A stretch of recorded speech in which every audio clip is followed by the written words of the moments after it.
Sua Bíblia em Lucas capítulo 24, queridão. Quero agradecer a todos vocês que escolheram ou foram escolhidos, não sei como aconteceu, para você estar aqui nessa noite. É sempre muito bom estarmos juntos. Essa é a penúltima mensagem, a penúltima exposição do Evangelho de Lucas. Nós começamos essa jornada no Evangelho de Lucas em fevereiro de 2021. E estamos encerrando agora, se não hoje, mas no início do mês de junho. 3 anos e 3 meses. No Evangelho de Lucas. Que aprendizado. Pela graça de Deus, nosso canal de YouTube tem a maioria delas. Talvez uma ou outra circunstância aí do caminho, mas a maioria delas está lá. Vai ficar para a posteridade, para você rever também, e ser abençoado, e indicar, e tudo mais. No caminho com Jesus. Esse texto é um dos mais peculiares do Evangelho de Lucas. Marcos faz menção desses 2 discípulos, em Marcos 16, 12 e 13, mas o faz apenas en passant, bem de maneira panorâmica, bem vista por cima. Lucas é quem destrincha esse diálogo de Jesus com 2 discípulos que no dia da ressurreição resolveram voltar para Emaús, distante cerca de 10 quilômetros de Jerusalém. Fica difícil a gente precisar se eles estavam incrédulos até esse momento, porque estavam com uma crise de fé, pura e simplesmente, ou se eles estavam cansados. O cansaço é algo muito perigoso, porque o cansaço fragiliza as nossas resistências espirituais. Existem momentos que a coisa mais espiritual que você precisa fazer é dormir. É dormir. Me parece, quando eu leio essa passagem, que esses 2 discípulos estavam ali acompanhando. Eles não eram um dos 12, dentre os 12, obviamente, mas estavam acompanhando tudo aquilo que estava acontecendo naquela última semana de Jesus em Jerusalém.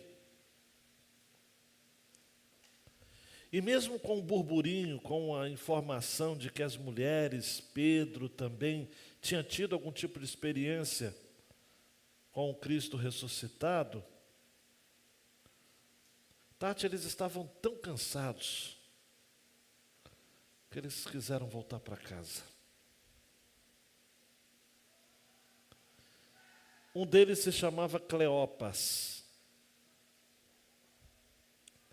E um dos evangelistas vai dizer de que a mãe de Cleopas, chamada Maria, era uma das mulheres que estava ao pé da cruz. O outro discípulo nós não sabemos o nome, mas alguns comentaristas têm a suspeita de que poderia ser o próprio Lucas. Se isso for verdade, eu acredito que esse texto ainda assume cores muito mais próximas. Mas independentemente da identidade desse outro discípulo, dos 3 que estão em tela nesta passagem, nós temos certeza que um deles era Jesus. que começa a caminhar com aqueles discípulos e conversar com eles sem ser reconhecido. Ah, você deve estar pensando, mas pastor, como é que eles não conheciam Jesus ali ou não reconheceram? Por várias razões. Por medo, por dor.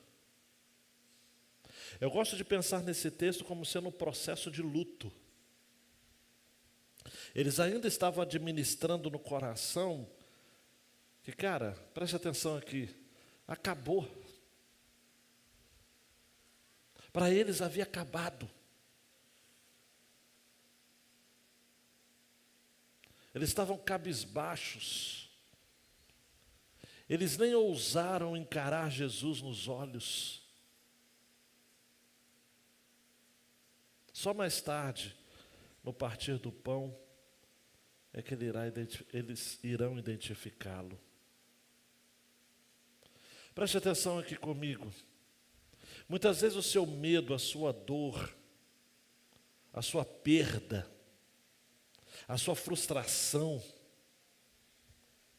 aquela sensação que você tem que você está dando murro em ponta de faca, que você está remando contra a maré, que tudo está acontecendo ao contrário daquilo que você deseja e espera, faz também com que os seus olhos fiquem tão carregados e sobrecarregados, que você não enxerga. O sofrimento cega. O sofrimento cega. Você não queria que acontecesse com você aquele acidente, mas aconteceu. Você não planejou aquele acidente, mas ele aconteceu. Aquela perda de um ente querido, você orou muito para que não acontecesse, mas aconteceu. E Jesus está o tempo todo do seu lado, conversando com você, e muitas vezes você não reconhece. E você continua naquilo que a gente chama de autocomiseração, né? É a síndrome do tadinho. Coitado de mim, coitado de mim, coitado de mim. Essas coisas só acontecem comigo. Mas não acontecem só com você, gente. Se existe algo que é democrático no mundo, chama-se sofrimento. É democrático, atinge a todos. A dor que você sente não é maior do que a dos outros, é apenas a sua dor. Não é maior nem menor. É a sua dor. É a sua perda. Mas Jesus entende do que você está passando. Ele sabe quais são os seus limites. E nesta noite eu quero ministrar ao seu coração isso. Quando caminhamos com Jesus e o reconhecemos nessa caminhada, não é a gente que passa a caminhar com Ele. É Ele que passa a caminhar com a gente. Repare no texto. A partir do versículo 13 de Lucas 24.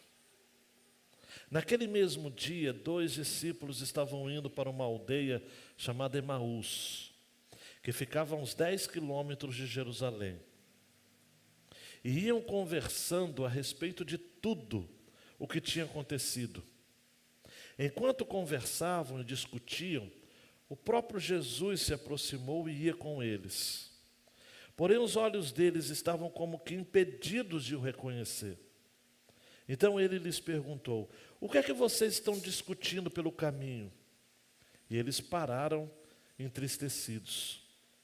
Um, porém, chamado Cleopas, respondeu: será que você é o único que esteve em Jerusalém e não sabe o que aconteceu lá nesses últimos dias? Ele lhes perguntou: do que se trata? Eles explicaram aquilo que aconteceu com Jesus o Nazareno, que era profeta, poderoso em obras e palavras diante de Deus e de todo o povo, e como os principais sacerdotes e as nossas autoridades o entregaram para ser condenado à morte e o crucificaram. Nós esperávamos que fosse ele quem havia de redimir Israel. Talvez você esteja aqui nesta noite dizendo a mesma coisa. Eu esperava que Jesus me livrasse daquela dor. Eu esperava que Jesus me socorresse naquele sofrimento do modo como eu queria. Mas depois de tudo isso, já estamos no terceiro dia desde que essas coisas aconteceram. É verdade também que algumas mulheres do nosso grupo nos surpreenderam, indo de madrugada ao túmulo e não achando o corpo de Jesus, voltaram dizendo que tinham tido uma visão de anjos, os quais afirmam que ele vive. De fato, alguns dos nossos foram ao túmulo e verificaram a exatidão do que as mulheres disseram, mas não o viram. Então ele lhes disse: como vocês são insensatos e demoram para crer em tudo que os profetas disseram, não é verdade que o Cristo tinha de sofrer e entrar na sua glória? O Cristo tinha de sofrer, queridão. Olhe para cá. O Cristo tinha de sofrer. O Cristo tinha de sofrer. Então por que a gente não sofre? Por que a gente fica surpreso quando a gente sofre? O Cristo tinha de sofrer.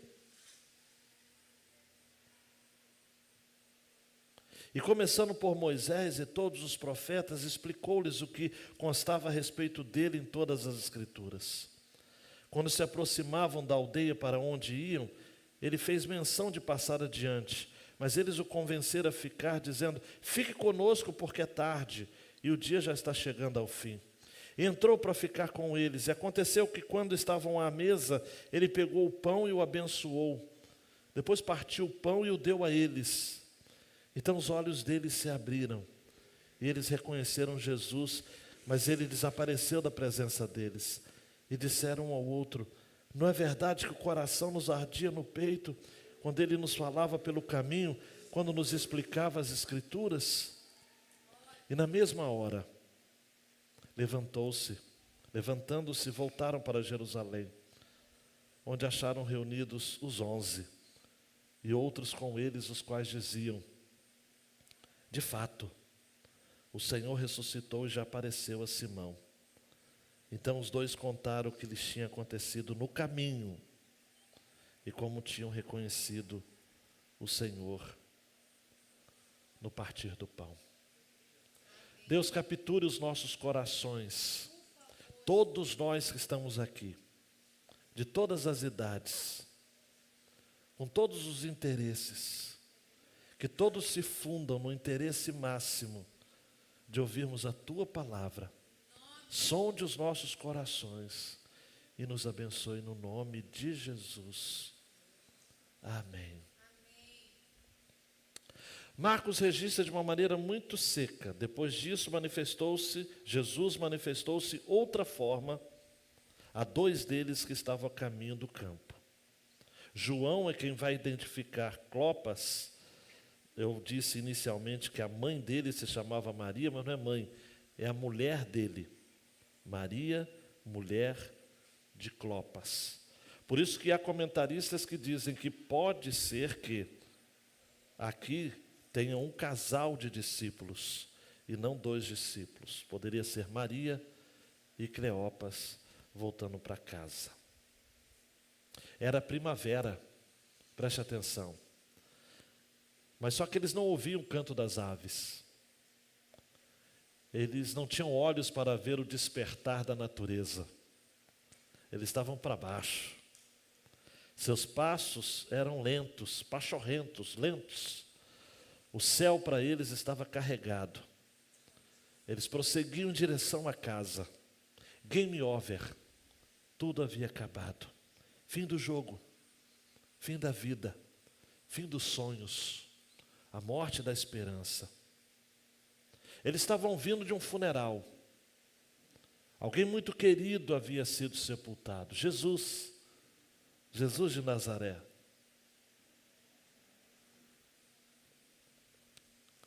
O Projeto Sola compôs essa música. O Guilherme Andrade e o Guilherme Iamarino. Foi no meio do caminho que ouvimos a sua voz a nos consolar. Não devia o Cristo enfrentar o sofrer para na glória então entrar? Pois se toda a história Ele fez e nos revelou o Deus que se encarnou entre a sua criação, para conosco está. Não queimava o nosso coração ao ensinar sua palavra aqui? E à mesa, o partir do pão, nossos olhos finalmente abriu. É o Mestre que ressuscitou, voltou para estar entre nós. Ele veio e trouxe a paz, que vai além de nós para nos confortar. Nas suas mãos e nos seus pés as marcas da missão, para as nações proclamar. É nele em quem o mundo redescobre então seu novo fim. Nos enviou e o seu Espírito desceu. Conosco ele está. Não queimava o nosso coração ao ensinar sua palavra aqui, e à mesa ao partir do pão. Nossos olhos finalmente abriu. É o Mestre que ressuscitou, voltou para estar entre nós. Dando um clique, Mateus, por favor.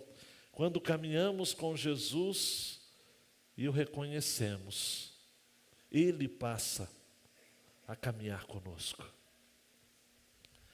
Você está caminhando com Jesus, enquanto Ele for para você um ilustre desconhecido, uma pessoa distante, um Cristo que você não tem experiência nenhuma com Ele, vai ser você e Jesus. Agora, quando você o reconhece, quando você o declara como Filho de Deus, aí Ele é que passa a caminhar com você. Já não é mais você e Ele. É Ele e você. E isso, queridão e queridona, faz toda a diferença. A primeira porção dos versos 13 a 27, Mateus, os discípulos estão caminhando. E nesse primeiro momento, preste atenção, é eles com Jesus. Quem gosta de curiosidade bíblica, Emaús, esse vilarejo de cerca de 10 quilômetros de Jerusalém, significa banhos quentes. Era o que aqueles discípulos mais queriam. Relaxar. Parar. Eles haviam sonhado demais. Eles haviam desejado, esperado que o Jesus fosse de fato o Redentor de Israel. Eles estavam frustrados.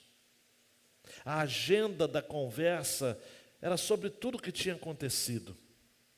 Versículo 14 diz que eles iam conversando a respeito de tudo. A cena que eles presenciaram em Jerusalém estava como que reverberando ainda na mente deles. Eles estavam conversando sobre Jesus, mas ainda era sobre o Jesus que havia ficado lá em Jerusalém. Talvez muitas vezes quando você se reúne para conversar com Jesus, você fala de Jesus como aquele Jesus lá de trás, da sua infância, da sua história de fé lá atrás. Ou Jesus dos livros, ou Jesus dos filmes, o Jesus do The Chosen, o Jesus das cantigas de criança, na classe Joias de Cristo, o Jesus que você conheceu no passado, mas que hoje já não fala mais com você, não conversa mais com você. Eles estavam falando de Jesus, mas como se Jesus estivesse preso ao tempo.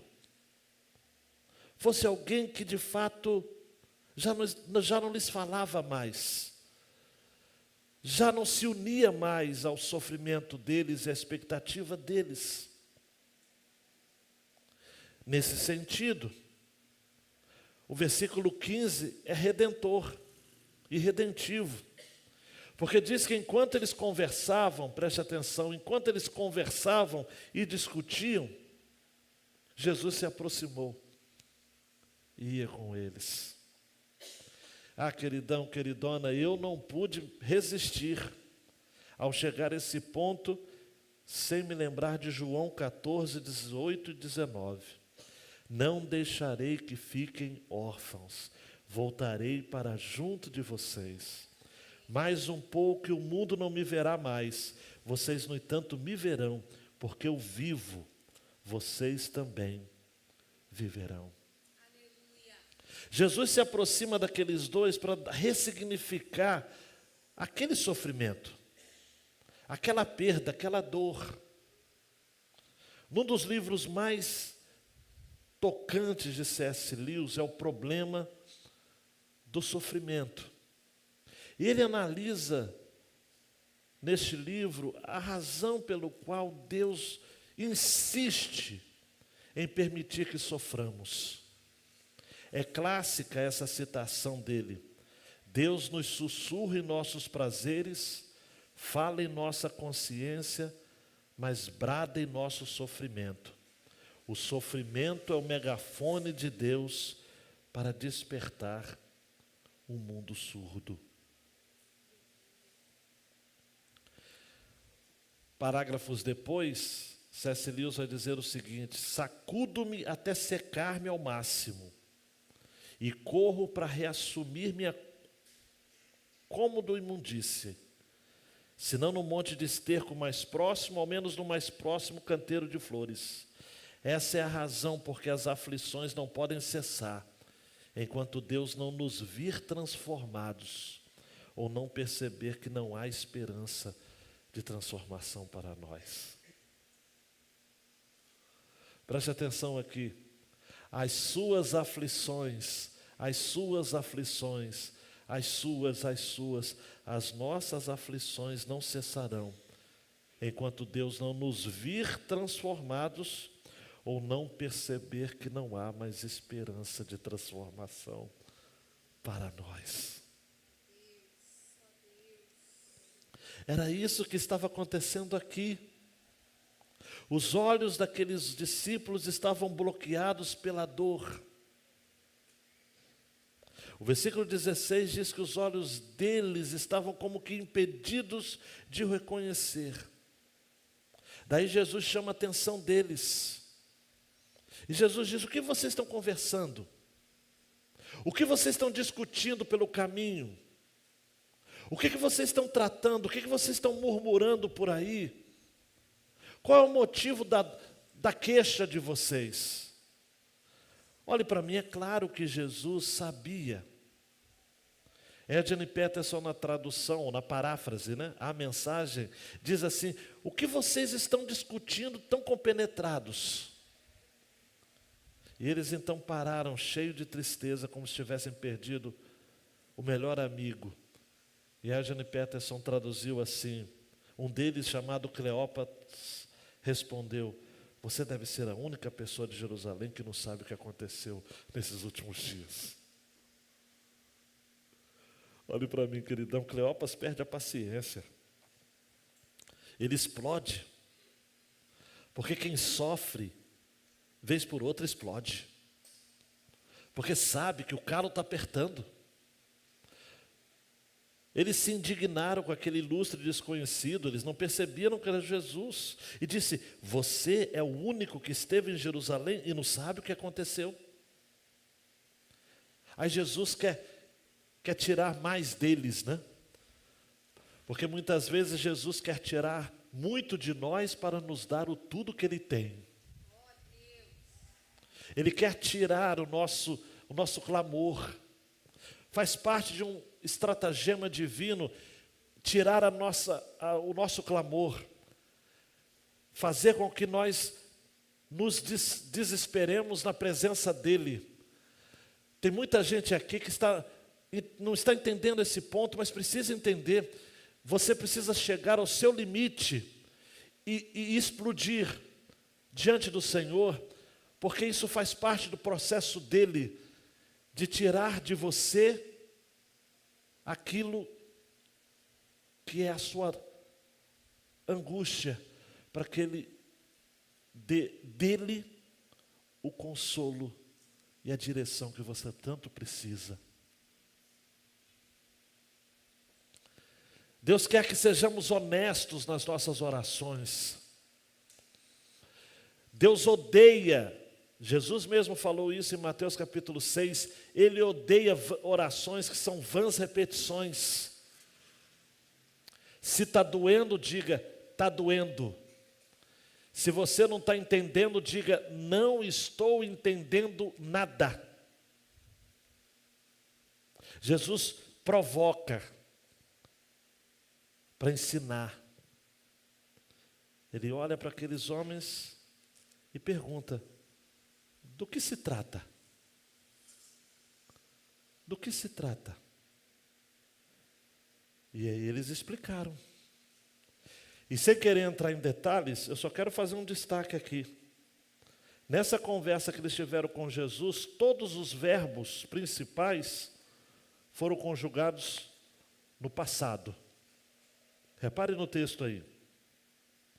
Aquilo que aconteceu com Jesus o Nazareno, que era profeta, poderoso em obras e palavras diante de Deus e de todo o povo, e como os principais sacerdotes e as nossas autoridades o entregaram para ser condenado à morte e o crucificaram, nós esperávamos que fosse ele quem havia de redimir Israel, mas depois de tudo isso, já estamos no terceiro dia desde que as coisas aconteceram.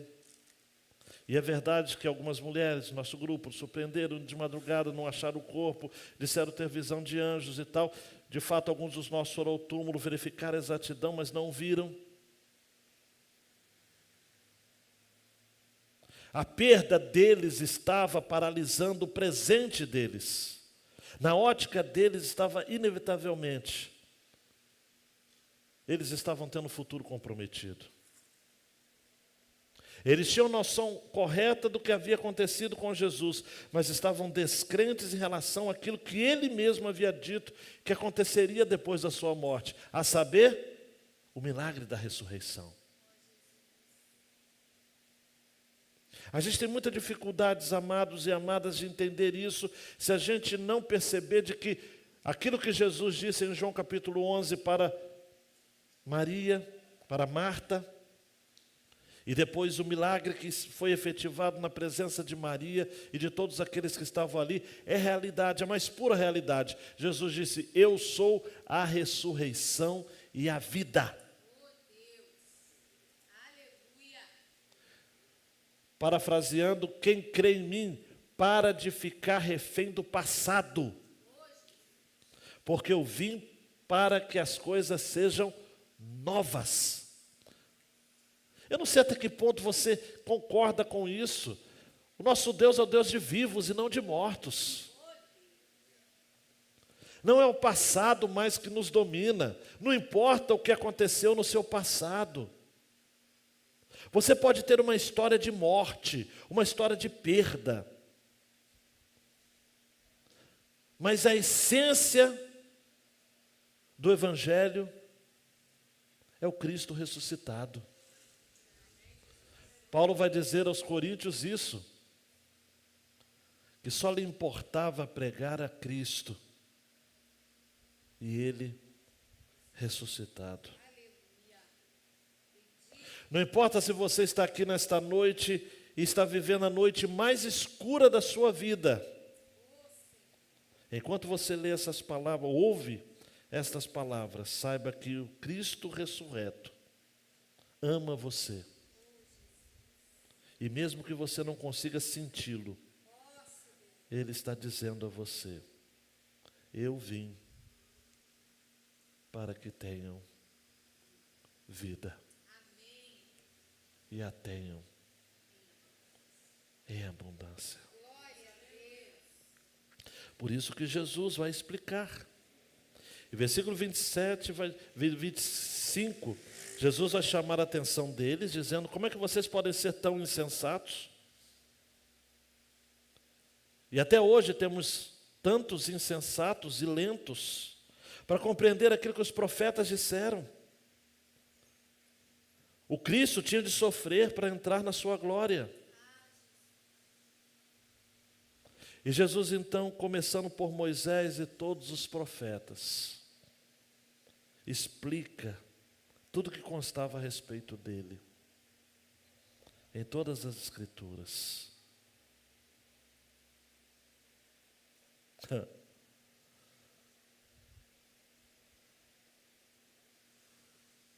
Todas as Escrituras de Gênesis até Malaquias, apresentava aquele que haveria de vir ao mundo para ser o nosso Redentor.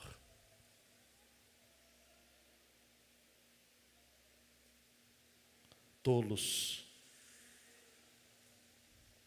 imprudentes, lentos, tardios de entendimento. Jesus havia dito tantas vezes, em João 12, 31 e 32, ele disse: olha, chegou o momento deste mundo ser julgado e o príncipe será expulso, e eu, quando for levantado da terra, atrairei todos a mim. Em Lucas 22, 37, Jesus disse o seguinte: é preciso que se cumpra em mim o que está escrito. Ele foi contado com os malfeitores, citando Isaías 53. Pois o que a mim se refere está sendo cumprido. Em Marcos, Jesus havia dito: olha, importa, é necessário que o Filho do Homem sofresse muitas coisas, fosse rejeitado pelos anciãos, pelos principais sacerdotes, pelos escribas, fosse morto e que depois de 3 dias ressuscitasse. É necessário. E eles haviam se esquecido, olhe para mim. É incrível como que a gente tem uma capacidade doentia de separar do Evangelho apenas aquilo que a gente quer. De pegar da palavra de Deus apenas aquilo que nos faz bem ao coração. Mas o Evangelho tem a ver com morte. O clímax é a ressurreição. Mas a morte faz parte do processo. No mundo tereis aflições, mas tem de bom ânimo. Eu venci o mundo.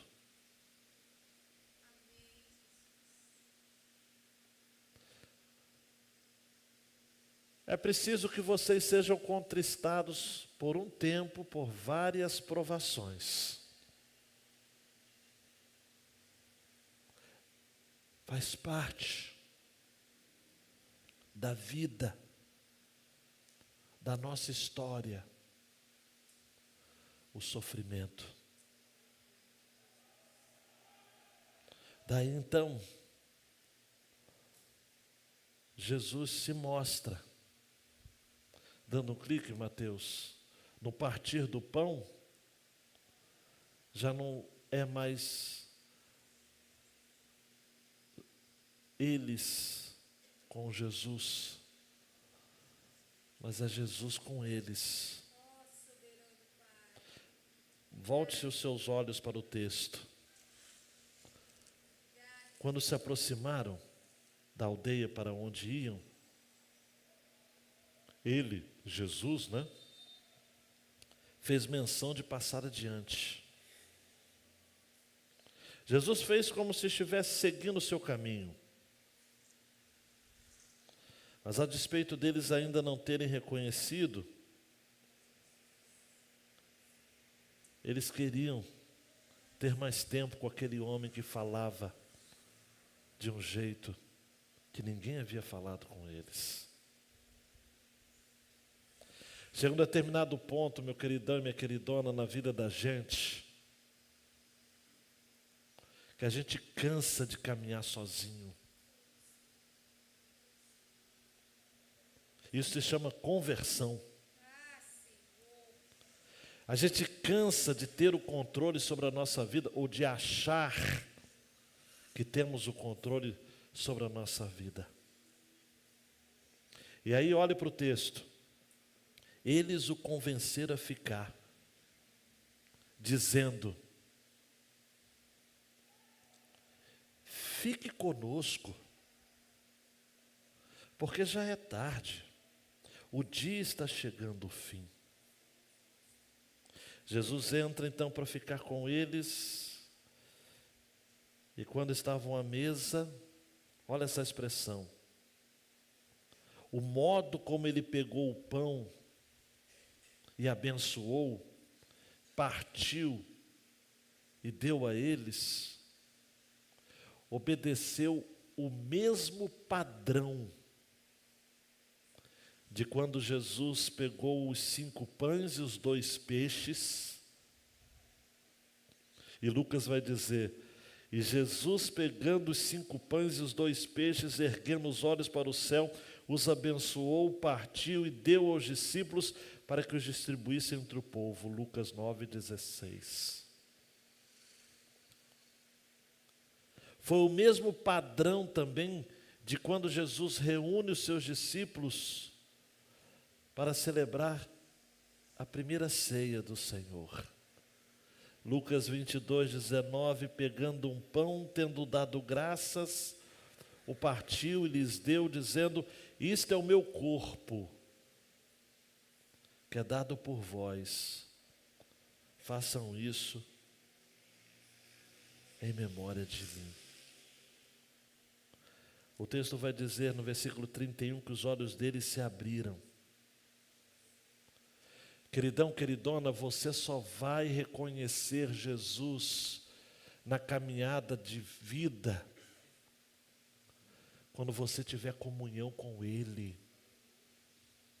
Quando você entender qual é o padrão dEle.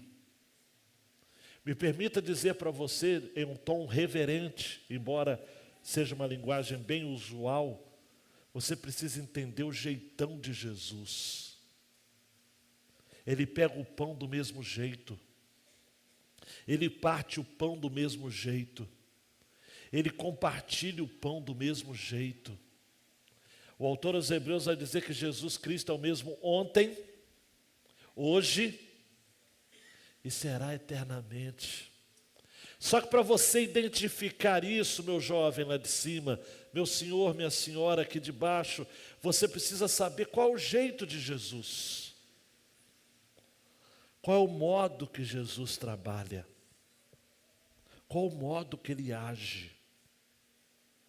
Eles reconheceram Jesus, mas Ele desapareceu da presença deles. E daí eles disseram: não é verdade que o coração não nos ardia no peito? Quando Ele nos falava pelo caminho, quando nos explicava as Escrituras. E mesmo já sendo tarde da noite, naquela mesma hora eles se levantam, voltam para Jerusalém para compartilhar com os 11. Eles se tornam missionários animados, encorajados, porque eles haviam tido um encontro com Jesus. Sabe por que tem tanto crente desanimado? É porque não tem se encontrado com Jesus. Não tem identificado o modo peculiar pelo qual Ele pega o pão, parte o pão e reparte o pão.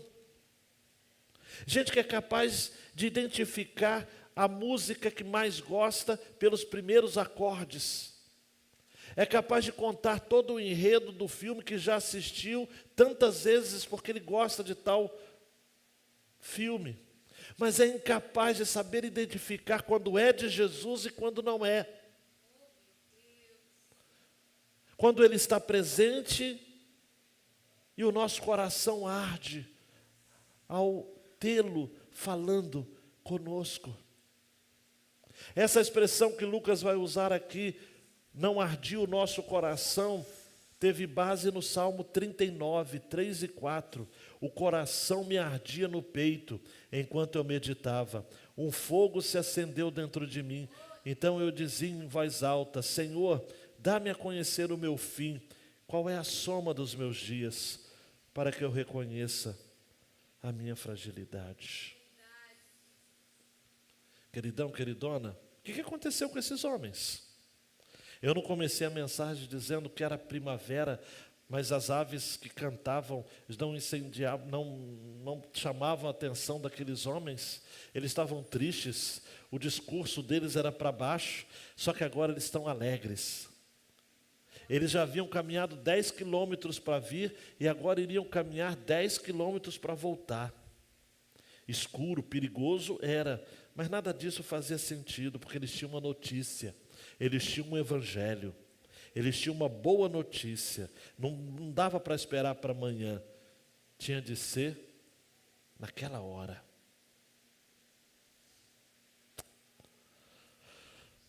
Ah, queridão, queridona, eu fico apaixonado e ao mesmo tempo motivado a orar ao Senhor, dizendo: Senhor, dá essa sensação de urgência, dá essa percepção de que se a gente não falar, a gente vai morrer. Ai de mim, como diz Paulo aos Romanos, se eu não anunciar o Evangelho. Marcos dá uma dica para a gente, só para ser fiel à história, de que eles anunciaram aos demais discípulos, mas também a estes dois não lhes deram crédito. Marcos 16, 13. Eu não quero terminar a mensagem para baixo, mas eu preciso falar umas verdades, mesmo que sejam duras. Mateus já está dando 2 cliques aí. É tristemente possível caminhar com Jesus durante toda uma vida, tendo como um ilustre desconhecido. Por isso que você precisa se indagar se você conhece a Jesus ou se você conhece sobre Jesus. Isso tem diferença. Você pode passar a vida inteira enganado, conhecendo sobre Jesus, mas sem identificá-lo, sem reconhecê-lo. Isso é triste. Nós só entenderemos o próprio Jesus quando o virmos como aquele para quem as Escrituras apontam. E isso não em textos isolados, é entender a história da redenção.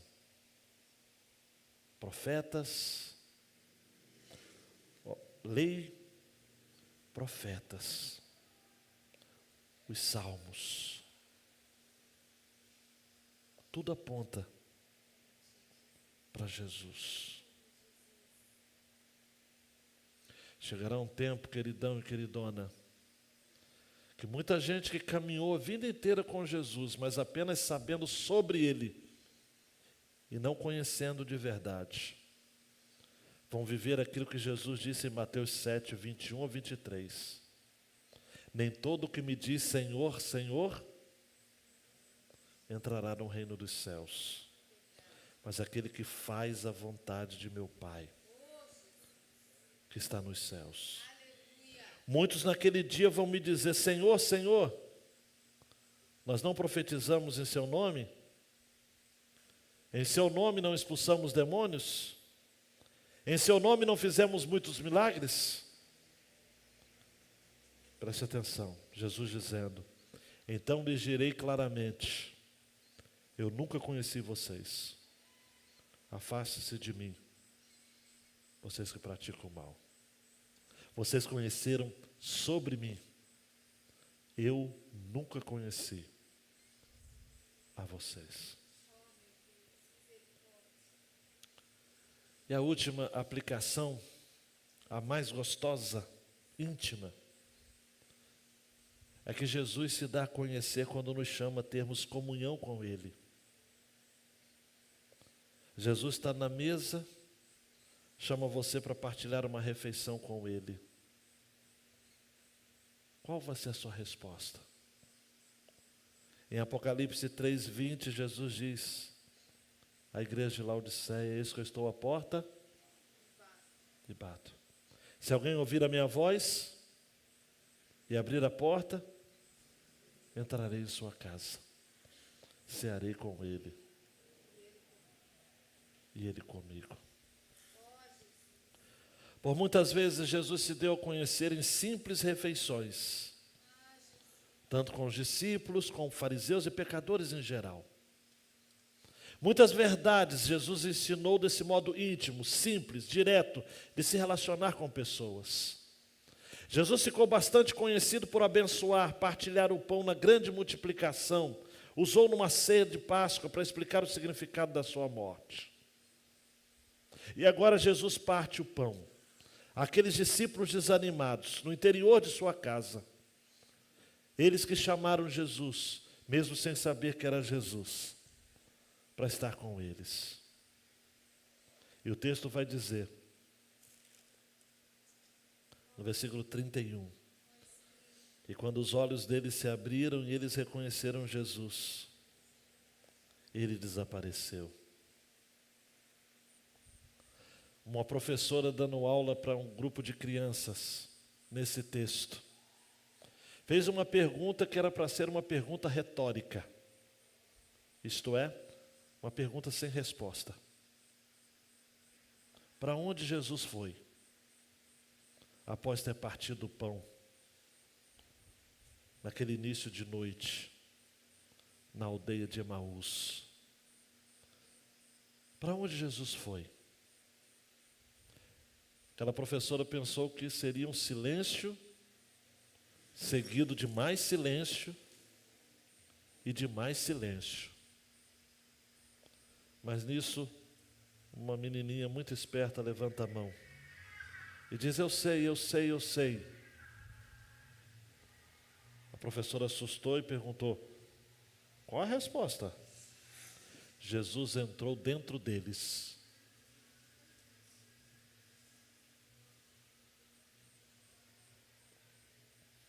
Tem a ver, né?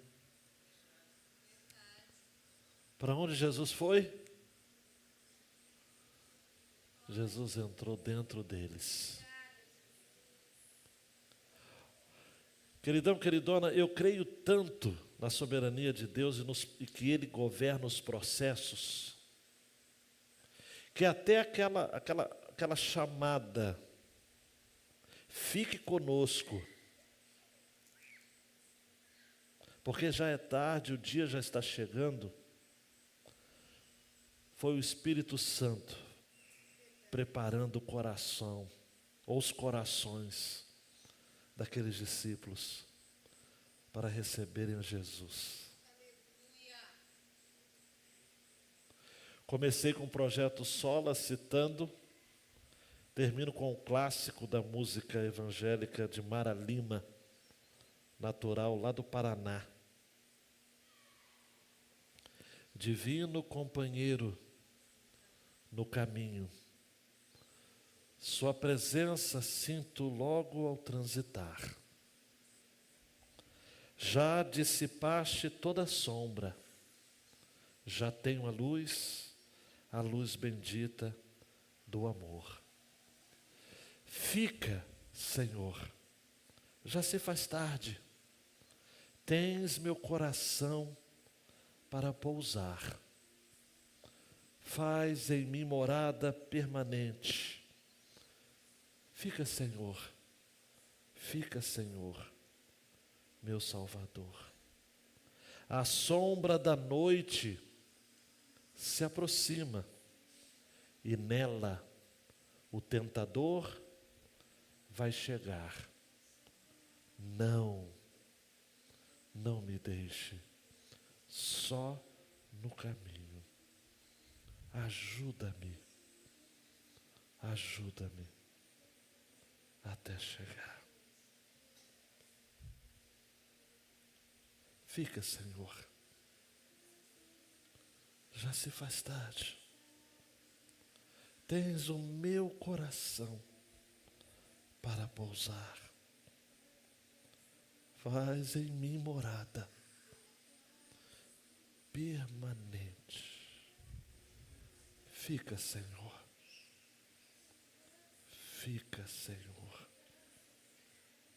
meu Salvador. Abaixe sua cabeça, queridão, queridona. Na sua experiência de dor, na sua experiência de perda, na sua experiência de sofrimento,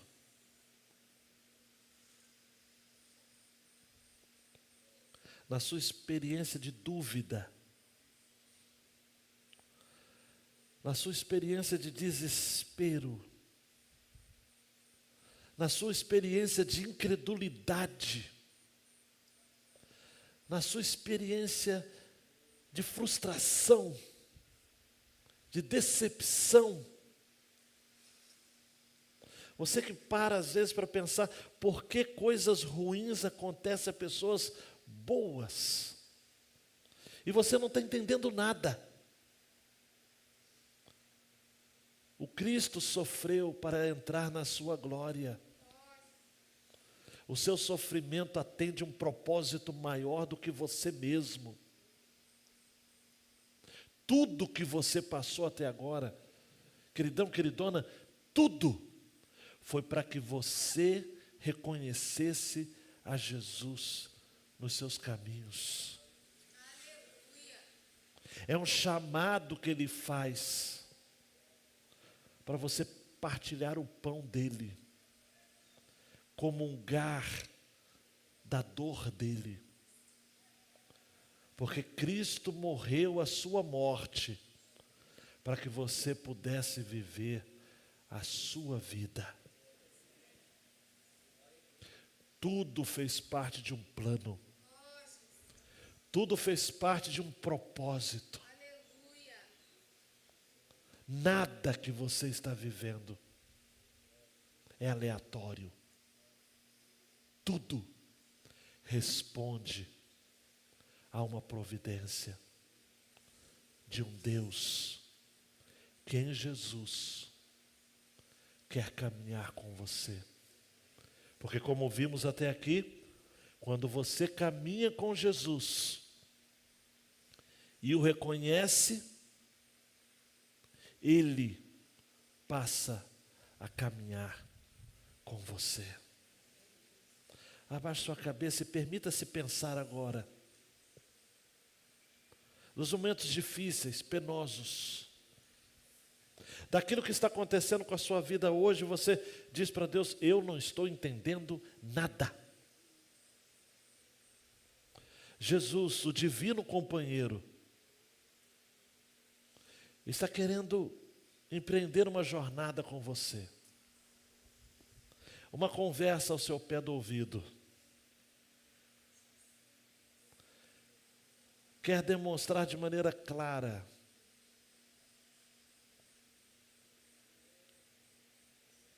que trata-se muito mais do que um sofrimento qualquer. Trata-se de você estar mais perto de Jesus. E Ele está mais perto de você. É isso que Ele quer proporcionar a você. Mesmo que você esteja com medo, Ele está dizendo nesta noite: entregue os seus medos para mim. Compartilhe a sua história comigo. Confesse o seu pecado para mim. Eu vou fazer você viver um novo momento. No partir do pão, você vai me reconhecer. E eu vou estar em você. E nas horas, nos momentos mais tensos que você estiver passando, não se sinta sozinho, porque eu nunca vou te abandonar. Nunca vou deixar de estar com você. Deus, somos todos nós discípulos de Emaús. Somos todos peregrinos neste mundo de trevas, de dor. Temos histórias para contar. Mas o Senhor, em muitos desses momentos, esteve do nosso lado. E nós não o reconhecemos. Mas quando o Senhor nos chamou um dia para partilharmos de uma refeição, o Senhor se fez conhecido por nós. E agora a gente tem essa certeza. Mas eu tenho, ó Pai, para mim, que há pessoas aqui que estão falando: fica, Senhor, fica comigo, me ajude a passar essa noite. Me ajuda a passar por essa prova. E o Senhor está fazendo o que sempre fez ao longo da história. O Senhor está junto. O Senhor veio para ficar. O Senhor veio para confirmar. Para fazer valer essa história. Ah, meu Deus. Não deixa ninguém sair daqui sem ter essa esperança, sem ter essa certeza bíblica de que não estamos sozinhos. O Senhor está conosco, ardendo, fazendo arder o nosso coração, porque é isso que o Senhor sabe fazer. E cá para nós, o Senhor faz muito bem. No nome de Jesus. No nome de Jesus. Amém.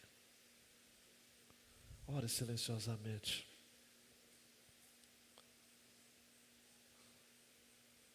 Saia daqui com uma nova perspectiva sobre o que está acontecendo na sua vida.